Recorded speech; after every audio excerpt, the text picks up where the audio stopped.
Good morning, YouTube. Thanks so much for coming by and welcome to another episode of the Untamed Olive. Today, we are switching things up just a little bit in honor of New Year's resolution season that is quite upon us as we speak. I thought this would be the perfect opportunity to finally share a little bit about my weight loss journey. If you didn't know this about me, or if you're just tuning in to the Untamed Olive, I have lost and kept off over 50 pounds for the last 5 or so years. And I've had a lot of friends and family say I should share this on my YouTube channel. So today's the day. I want to share with you the 5 main things that I did that helped me lose and maintain a 50+ pound weight loss. So if you want to see what I did, keep on watching.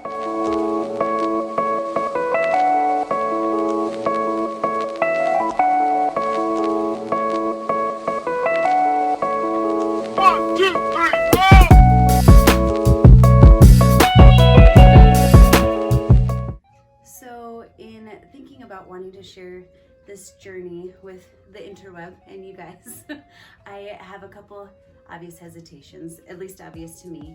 First one is this is an incredibly personal story, so there is part of me that's a bit embarrassed that I was ever that heavy, and I'm getting through that.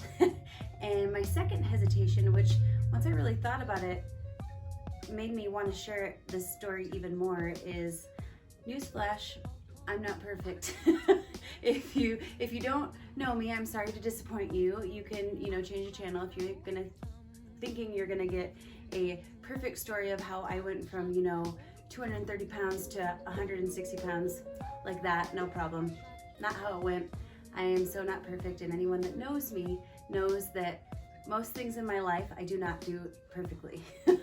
The thing that I think made the difference for me and makes a difference for me in all aspects of my life is, yes, I'm entirely imperfect.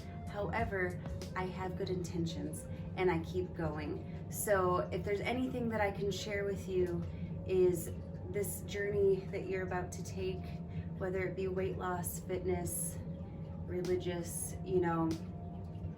family things, trying to think of other examples, whatever journey on in your life, it doesn't have to be done perfectly, but if you have good intentions and you keep getting on that horse again, you're gonna succeed and you're gonna see results, and I promise you it'll be worth it. So without further ado, here are the 5 main things that I did to lose and maintain over 50 pounds. Okay guys, I've got my notebook here so I don't get too off track. Tip number 5 of what I did, I'm going to start with the most significant. This shift in how I thought about what I ate and what I was putting into my body made the biggest difference, and is when I really started to notice that I was feeling healthier and losing the weight that I was wanting to. And that first tip was I stopped eating carbs by themselves. Let me clarify, I did not stop eating carbs. I just would pair protein with the carbs that I ate. And the reason why I did that was I was finding that I was having PCOS symptoms, and one of those symptoms was insulin resistance. And what happens with insulin resistance, as I learned, I actually read the insulin resistance diet, and I can link that book below. It's really interesting if you have any sort of symptoms like I had. What happens is your pancreas is literally going into overdrive.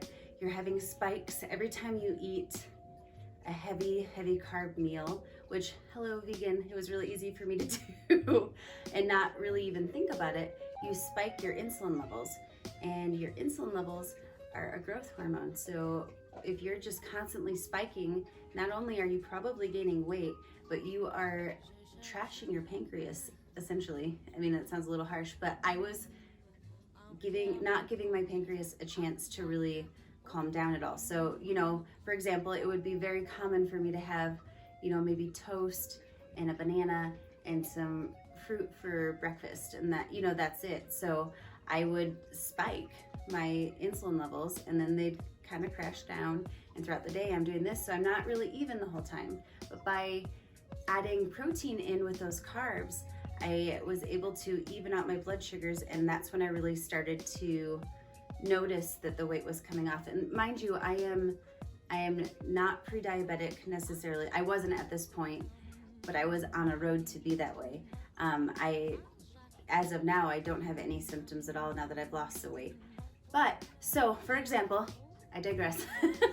For example, instead of just having toast and fruit, I would have toast with some tofu scramble, or I would have an apple with peanut butter, and that way my insulin levels and my hormones, you know, my growth hormone of insulin was staying even.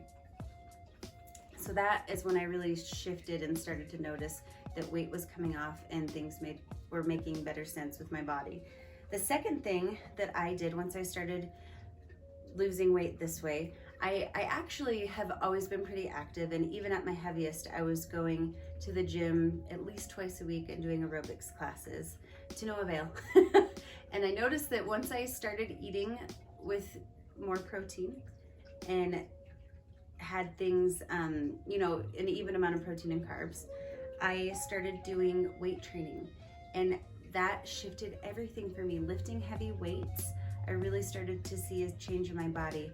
And I also added a bit of yoga as well, and I think that helps lean me out. So instead of just doing aerobics and doing cardio all the time like everybody says, weight training and yoga really made a significant difference for me. And I, you know, as I was seeing results, got even more excited that this was possible, because I really didn't think that it was possible. It wasn't for a lack of trying. I think I just wasn't trying in the right way, if that makes sense. Again, with me being imperfect. So trial and error. So tip number 3, this is an obvious one, but in addition to drinking all the water I could, I believe that they say for however many pounds you weigh, you should try to drink that many ounces in water.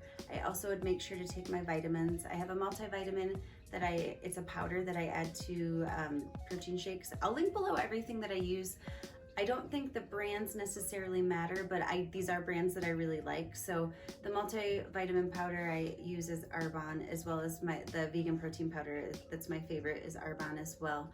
I also like GAIA, G-A-I-A brand multivitamins. I also have a thyroid support and an adrenal system support vitamin. I will link all those below. I'll post up some pictures.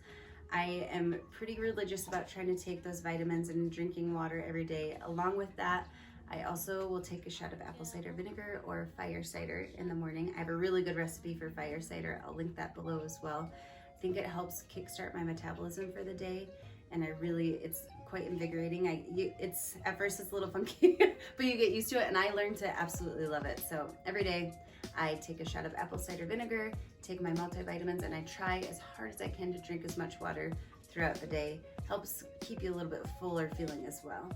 So the fourth thing that I did that really made a significant difference for me is I tried to have dinner be my smallest meal of the day, and I tried to stop eating carbs after lunch. And when I say carbs, I mean bread and pasta, things like that. I still would have vegetables and fruits at night, but I tried to limit how much I ate for my dinner. I feel like that made a significant difference in feeling better in the morning and not feeling super sluggish as well. And number 1 tip is I started writing down what I ate before I ate it. So I've had my MyFitnessPal app for a long time. I love it. And I wrote in journals before. I love that as well. I do find the MyFitnessPal or doing it on your phone to be a little bit more convenient, and I stick with it. But if I write it down the night before, my plan, it's like planning things out, right?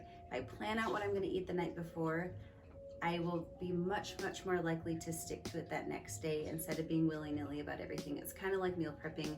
It gets my head in a good space for eating healthy and doing the things that I'm planning and would like to do to feel good. So that one's super significant for me as well. So yeah, those are my 5 tips. I hope that this is helpful for you. I hope that I can in any way help. Hi, sugar. Olive saying hi. Thank you so much for watching, everyone. I really appreciate you letting me share this story. Thank you for sticking around. I would love to know if you're interested in more videos like this. I know this is a little different from what I normally do, but I would love to share more things, and I'd love to know what you think. I'd love to hear your stories. And honestly, the whole reason why I'm even sharing this story is I just feel like if one person can be inspired to know that they are not alone and that they can do this too, honestly, if I can do it, anybody, anybody can truly do it. And you just got to keep getting on that horse. So thank you for watching. I hope that your New Year's is fabulous, and I hope that all of your hopes and dreams for 2020 come to be. Thank you again for watching. I'll talk to you soon. Cheers.